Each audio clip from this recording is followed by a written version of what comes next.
To represent and speak on behalf of language in Oakland today, we have Camie Bontaites.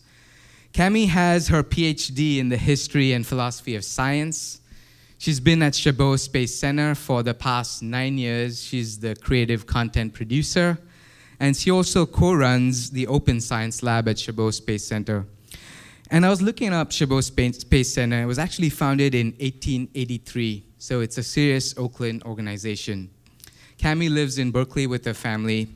And without further ado, I want to welcome up on stage. Please give a big hand to our speaker for language, Camie Bontaites. Good morning. It's a great pleasure to be here. Thanks for coming out. That I guess we could see that sort of as our Yule log this morning, sort of set the mood. That is what I see every morning when I walk into Chabot above my desk. And the thing on the right is, it was a game that the staff came up with for a baby shower, I think, of another staffer. It was Pin the Ear on Spock.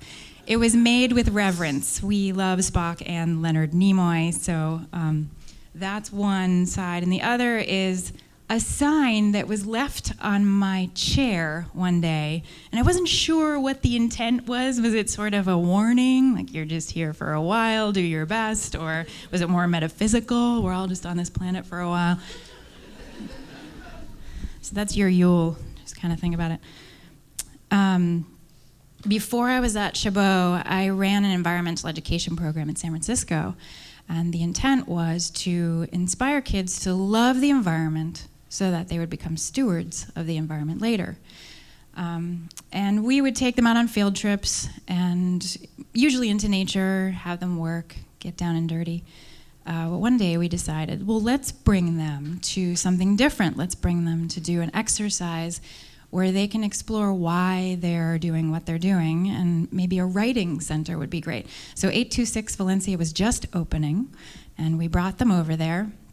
I'm not sure if any of you have been there. It's a very fun space, but they had just started. So it was wonderfully creative, but slightly chaotic. And I was in charge of this group of maybe 27-year-olds, and they're all spread throughout the space. And I'm taking stock of what's happening. And I look over in one corner, and two kids have sat down on the end of a dentist chair and vaulted a third kid into the middle of the storytelling session. And on the other side, there is a 7-year-old boy who has entirely shackled himself to himself. And there's another little boy next to him saying, well, I don't know if there ever was a key. And then I notice Ahmad. And Ahmad is the sweetest little boy, and he's got these chubby cheeks, and when he talks, it's like he's been storing something in there for a while. And he's maybe this tall, and he's sitting at a table, and he looks very disturbed. And he's sitting with a very sweet writing instructor named Barb. And I know he has this look on his face like this. So I walked over, and the exercise that they were doing was to elicit their feelings about who they are in the world and what they're doing when they're out there in the environment. And so the first question on that little sheet he was filling out was, who am I? So we had said, put down, I'm a writer, or I'm a thinker, or your name, put whatever you feel. So I walk over and I say, hey, what's going on here? And Ahmad's looking like this, and Barb says, well, I'm trying to help Hillman here write his name. I was like, Hillman? Who's Hillman? I said, okay, Ahmad, what's going on? And Barb's looking at me like, who's Ahmad? So he looks down at his paper, and I look down at his paper. Let me see if I'm going the right way. Oops, sorry. And what it says there is that. And so I look at Barb, and I say, Ahmad, honey, what are you trying to say? And he said, I'm a Hillman bean. I'm a Hillman bean. And I said, Barb, Ahmad here is a human being. I know. What struck me most about that answer, though, was that in response to the question, who are you or who am I? He said, I'm a human being. And he might not have been able to articulate this in this way, but I think with these words, he was setting a framework into which he fit. He was mapping himself onto the world, and he was thinking cosmically, sort of starting with this very universal identifier, thinking about what it is to be a human in the world. When we create science fiction, we're doing that same thing. We're exploring the human condition. We're creating stories that are entertaining, but we're also creating stories that relay our history and that imagine and sometimes forecast the future. But part of what we're doing is exploring that human condition. So when we're placed in strange contexts, what do humans do? When we meet new species we don't understand, what do humans do? How do we act? What decisions do we make? Are they moral and ethical? And when we do science, we're dealing with straightforward facts and processes, but we're actually doing the same thing. We're exploring the human condition. When we're confronted with strange new things in our world, how do we act? One of the first things we do when we find something is describe it, name it, categorize it. We infuse the strange with something familiar. When we found this, we called this the red-lipped batfish. Descriptive, seemingly straightforward, but the words we choose can also reveal our fears, our beliefs, our biases, and our hopes. One scientist, to capture the excited moment when one finds a new species and yells, aha, he actually named this wasp the aha, ha. And another scientist found an extinct fly species encased in amber, and he called it this. The second word is pronounced shikismi.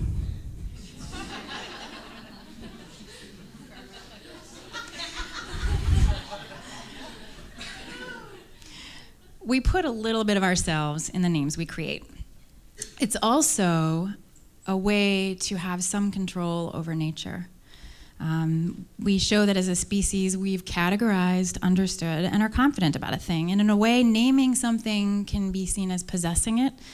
There's a strange phenomenon right now of going online and buying a star for someone and naming a star for someone. It's a sweet gesture of sorts, but there's something else going on there. How could someone own a star? You have to think about what we feel about nature when we want to own it.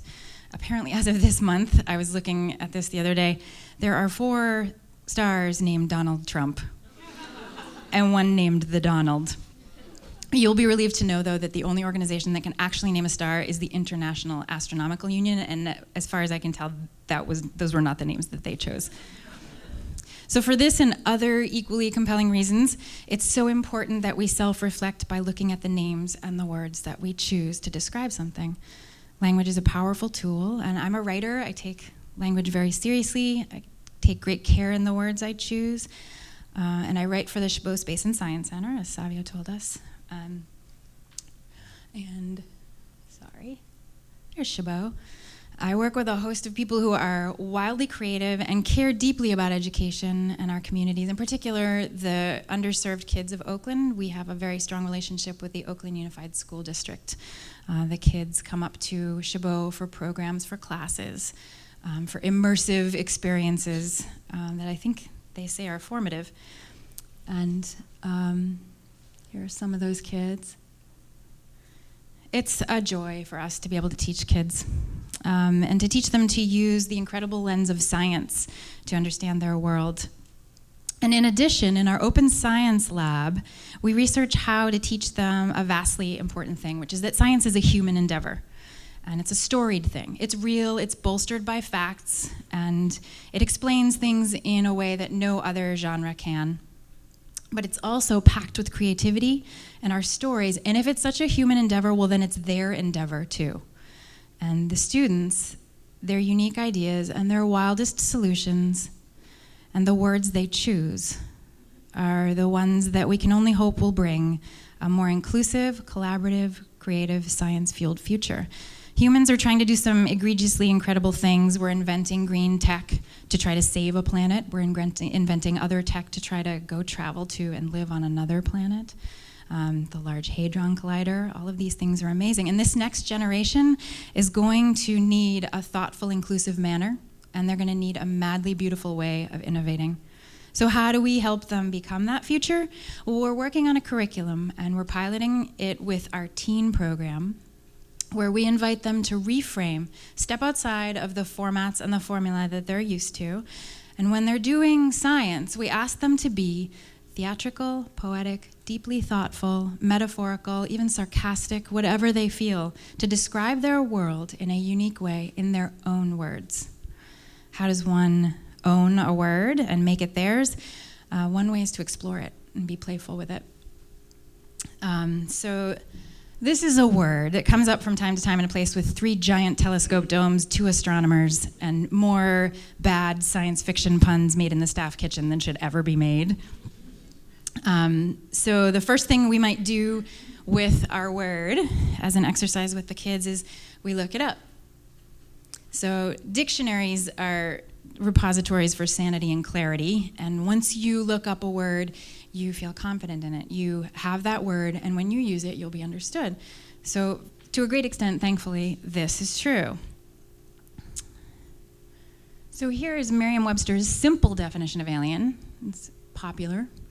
Not familiar or like other things you have known, different from what you're used to, from another country, too different from something to be acceptable or suitable. There's a lot in there already. And we're getting a sense of this word, but let's dig a little deeper. The etymology is a history of a word. Where's alien been? One place that it's been is in the Bible. And in the Bible, when I researched this, it looked like it meant guest, foreigner, sojourner. These are all the words that came up. Heathendom, strange, adulterous, different, even wonderful was in there. That's good. And at the time, I thought, well, this must be about the people who were migrating and who were, the Exodus and people who were moving around and trying to find their place in the world. But what it really means is that humans are the aliens, at least in the Bible. This is what it meant. We're living out our time here before we get to heaven, which is actually where we belong. This is all temporary housing, this world of lust and temptation. And this is the quote: "Dearly beloved, I beseech you as aliens and exiles, abstain from fleshly lusts which war against the soul." So we are, thank goodness, spiritually separated from this vile den of snakes, and we're only here temporarily. And that is what alien means in the Bible. So then when did it become a go-to term for being from another planet? The first person to use alien this way was Victorian essayist Thomas Carlyle. And he left behind this wonderful writerly lifestyle in the city to go be a tutor on a farm in Yorkshire.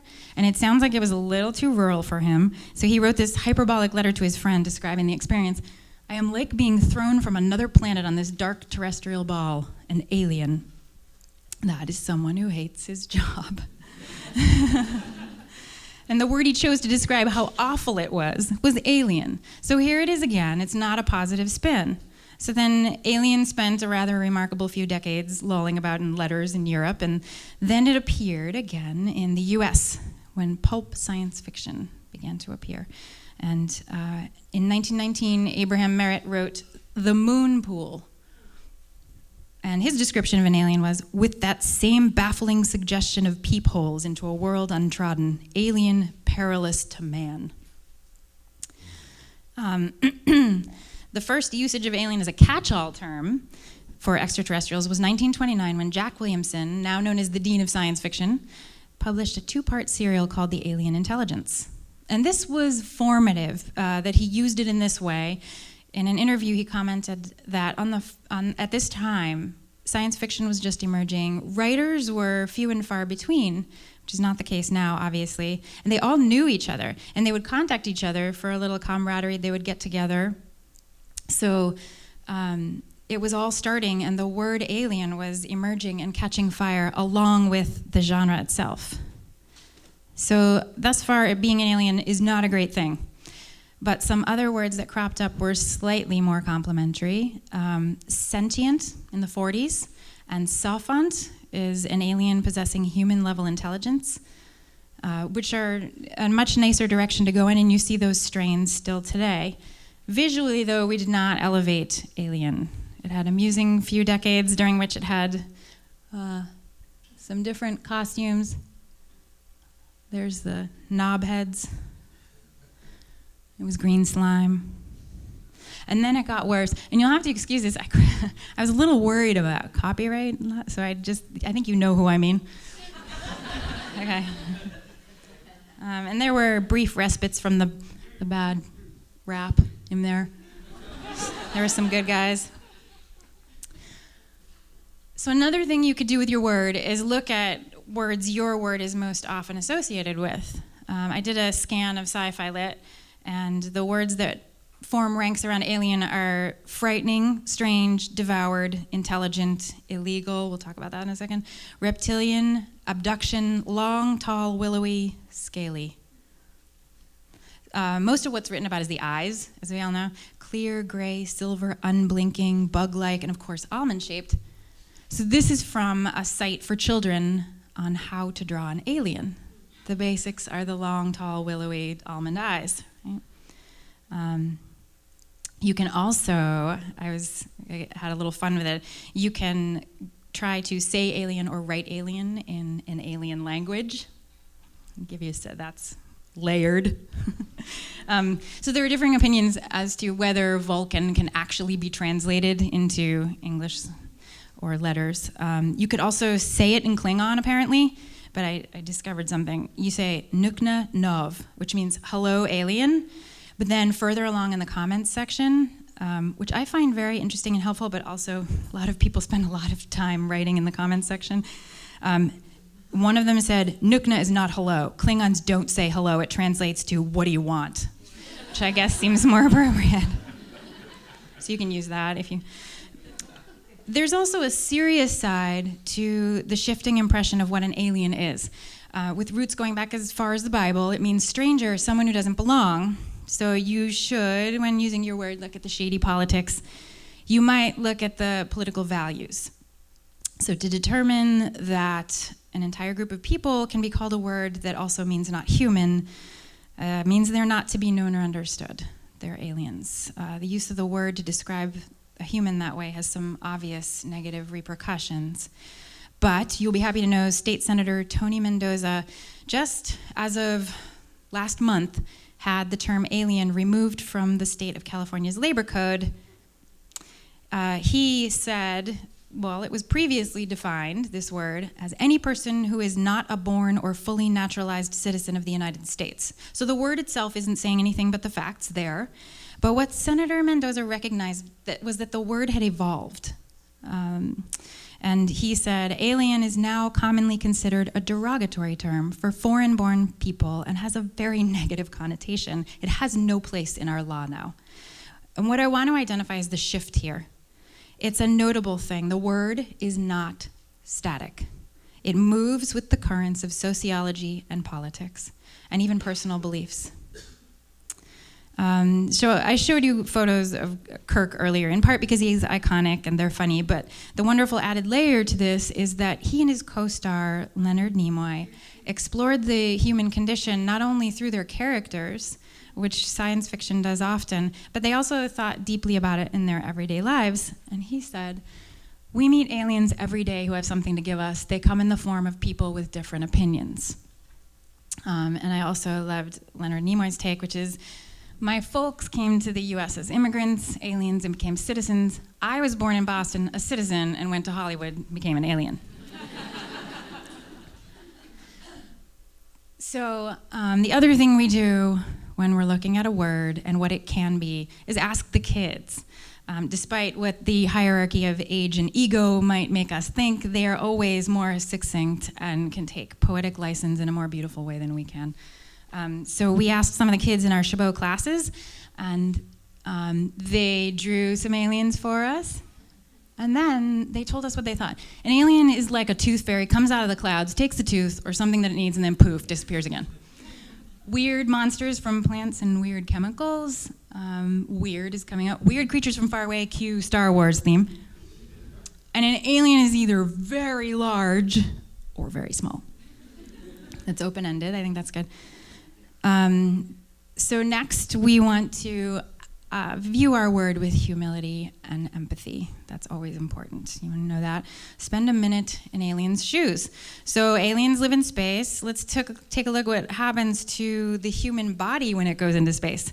Astronauts change when they spend a significant amount of time in space. Their physical attributes change, their bodies transform. Those who spend the normal tour on the International Space Station is, I think, around 3 months. And what happens is their spines are free to expand, and they can get up to 3% taller. And that's the nice part. For the first few weeks of spaceflight, once gravity is removed, the blood and other fluids start ascending to the upper body.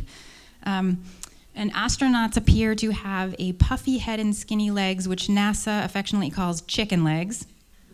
They start losing muscle mass. They have to work out for 2 hours a day to even look sort of human. And some types of immune cells go into overdrive, so they get rashes all over their body.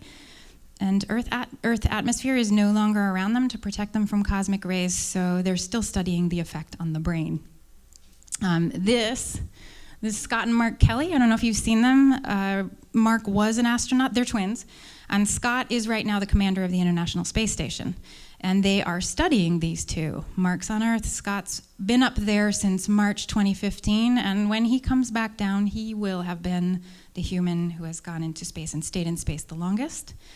So they're looking at their clonal DNA is helping NASA observe changes in genetic expression, fluid flow in the twins' brains, and the composition of their gut flora.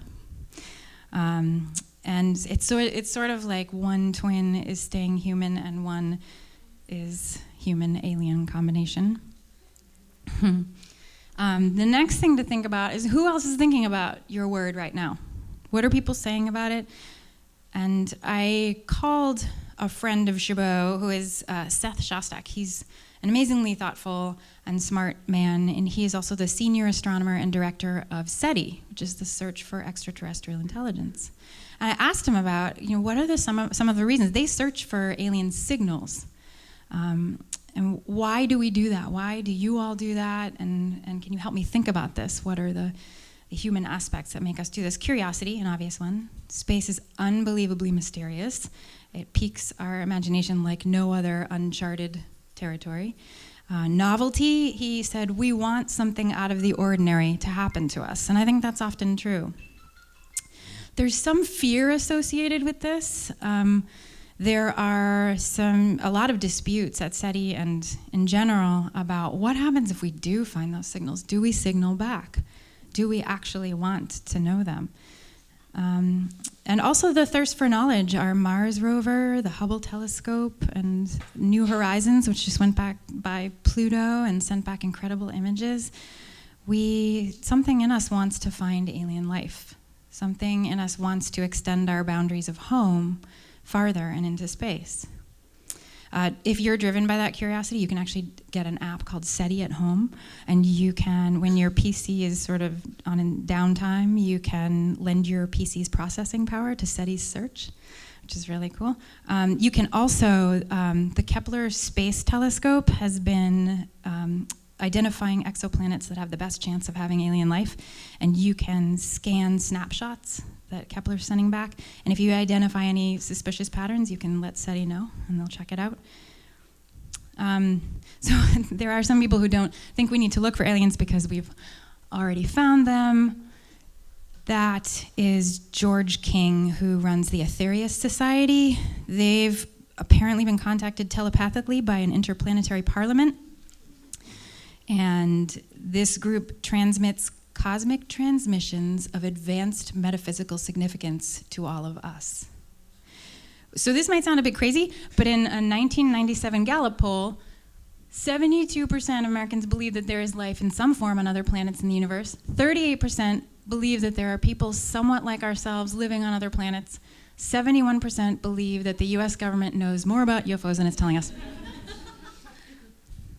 So alien is tangled up in hope and wonder and belief.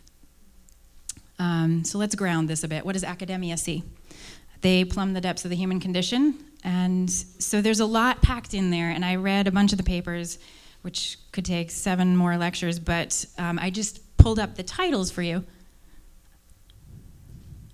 So just looking at the titles, what comes up is love, science, politics, feminist theory, colonial discourse, biblical subtexts, a critique of American ideology, and I just liked that last one, weeds and aliens.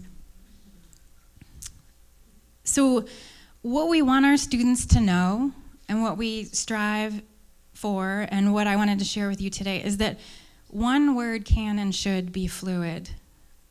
Every person who uses it should be cognizant of what it has been so that they are being thoughtful of its effect and mindful of its creative potential. And also to allow for what it could be. So you're adding to it and mapping your unique creative view onto the world and onto the future. So when you're looking at your word, think about what you might want it to be. And if you're going to create a future definition, at Chabot we like creating 6-word memoirs. I'm sure you've all seen these. They're great events around just this thing. It's where you define the character of a thing in just 6 words. And we have a wall of them about the sun at Chabot. One of them is, I'm sun, said yellow, orange disagreed. We did them about Jesus last year at the holidays. It was Nazareth hot, Mary hates my beard. So maybe the new kind of definition of a word, because it could be 6 words, it could be less, and maybe it shouldn't be a definition at all. Maybe it should be an invitation to investigate the word further. Alien could be a 6-word idea that might spark a dialogue. Everyone's an alien to somebody else. So I'm going to send that to Merriam-Webster, this whole thing, see what they think, see if they'll change the definition. And I'll let you know. Everyone's an alien to someone else.